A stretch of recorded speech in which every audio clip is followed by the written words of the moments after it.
Okay, welcome back. We're going to be continuing the lesson 2.2.2 for Introduction to Engineering Design.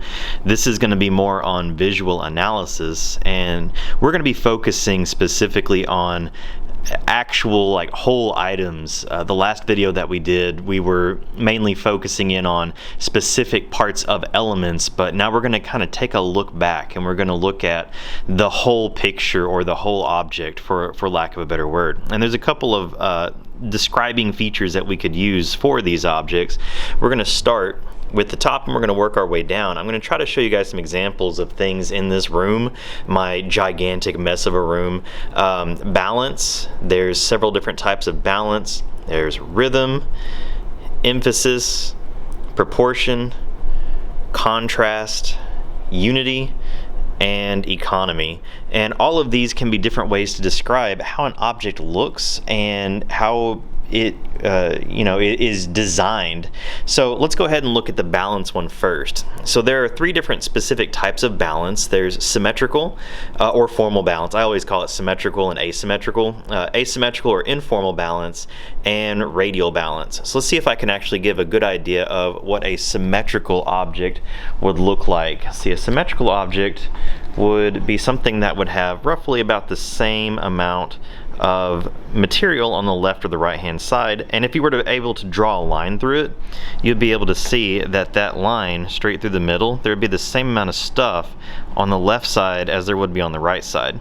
And in this case, you could do that in two particular locations. You could go straight down the middle vertically, or you could go straight down the middle horizontally, and in that case there would be symmetry on both sides. So this would be a good example of a symmetric object. Let's see here and look over on the table. The flying pig would be symmetrical. If you were to draw a line down the middle of it, you would find that it's the same amount of material on the left side, on the right side, and they're distributed in the same places. So that would be symmetrical.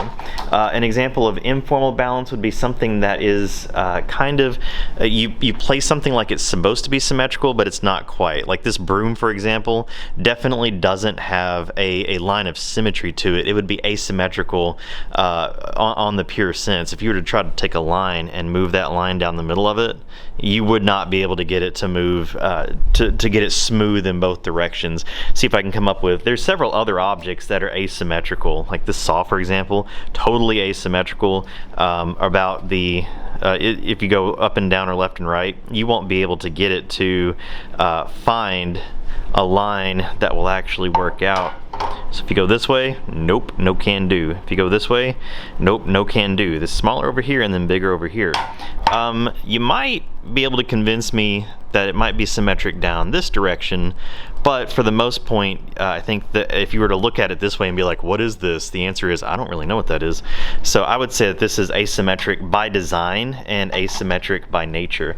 There's also radial symmetry, and radial symmetry is the pattern of something having the same on the left and right side, or something that is something that's in a circle. So the best example that I can give you of radial symmetry is a wheel. Gears are also show a radial symmetry, at least I hope so. If your gear is not radially symmetric, then it's not going to function very well. All right, next one in line. So that was balance. We had symmetrical, asymmetrical, and radial. Next one in line is rhythm, and there's all different sorts of types of rhythms. There's regular rhythm, random rhythm, gradated rhythm, and graduated rhythm. I'm really going to just show you guys in general what rhythm looks like. Rhythm in a design perspective, not a music perspective, is just something that is repeated over and over inside the object. So if I were to look at this and say, okay, well, I definitely see that there's a bunch of squares punched over and over and over and over again. This would be an example of rhythm. Okay, so if you have multiple things put in the same spot, that would be a great example of rhythm. A couple of other design aspects, like this switchboard here for a network, you can see that there's a rhythm associated to this because it's the use of the same functional part over and over and over and over and over again. Okay, and that's what rhythm would be. Let's keep going. Emphasis. Emphasis is whenever you distinctly make somebody look for something that attracts their eye. So I've got a couple of examples like that over here, and usually you see emphasis with a color change. So the emphasis on this platform would be this red button right here. All of the other buttons are not the same color. They're all white, but then you've got this big red button over here for cancel. On my keyboard, if you look on the keyboard, most of it looks plain, except for the joystick right here for the mouse. They designed it, they wanted you to be able to easily pick that out. It is an emphasis. I think in the lesson, I think they use a seatbelt as an example with a big red button on it. They want you to be able to find that red button and to use that red button easily. Proportion is the scale of the object. So I don't really have any like miniature objects here, but if you have miniature objects, that would be a really good example. So like say you had a table and your table was like, you made like a half size scale of that table. That would be like an example of proportion. So you can increase the size of something or you can decrease the size of something, but whenever you design it, keep in mind that the size of the object is actually going to matter. You don't want to sit at a kiddie table if you're 6'5". All right, contrast is using usually specific, like different colors to show an emphasis or to create a style of, let's see, what's the word? It's to create something that catches the eye. So if you're looking at contrast, like for example, if you look at my paper, you can see how all of these colors are different. So there is some contrast available there. Let's see here. You can use sharply different colors. Tools are normally a really good example of using contrast. So I've got a bunch of tools over here. These pliers, the handles have a much different contrast to the dull metal of the actual tool head. These screwdrivers will have a bright side and then a not bright side. Let's see, the saw that we used earlier, there's the dull side, and then they've got this side over here, the handle, for emphasis. It's starkly contrast because they want you to easily be able to find which side you're going to actually be able to grab. They do that for a reason. Okay, unity. Unity is a little bit harder to describe because unity is like the consistent use of design elements, and this is looking even further back out. This is looking at like the whole in and of itself.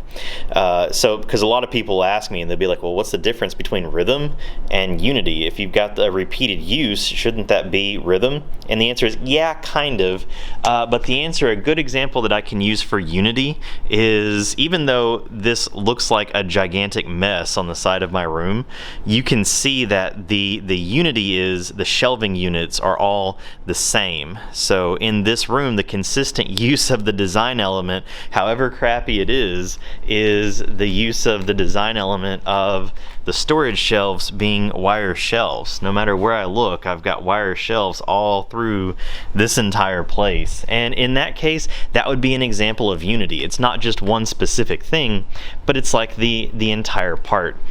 Here's another example of rhythm over here. So like this was set up specifically designed to hold motors, and the rhythm of the slots inside that it holds is it's an example of rhythm. Okay, now economy. This is the one that is where a lot of people will say less is more. You don't want a design to look too busy, because if you have a design, even if it functions fantastically, if your design looks way too busy, then a lot of your design is just going to get lost in the details. So whenever you design an object, or whenever you're looking at an object, you want it to be very, very simple, and you don't want to add more stuff than you need to it. It just needs to be what it is. So you can normally look at like every single object, and every single object is designed for a reason. So if we look at this battery pack, it doesn't have anything extra on it because it doesn't need anything extra on it. It is what it is. So the economy, less is more. You want to emphasize the things that you have, and you don't want to add any extra stuff. Like the Sharpie, very simple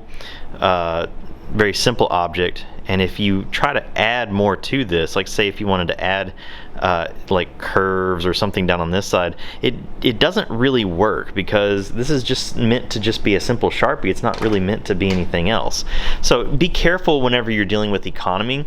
And one more thing I do want to add about economy is it also applies to the electronics world as well. So the economy of something would be, just because you can make it really awesomely super detailed, like with a 3D design or something, doesn't mean that you should make it super detailed. There are some tricks and ways around it to increase the economy to make it much more smoother. Okay, anyway, these are the several different visual design aspects for our visual analysis. We're going to use all of these in an assignment upcoming. I hope this was helpful to you guys, and have a great day.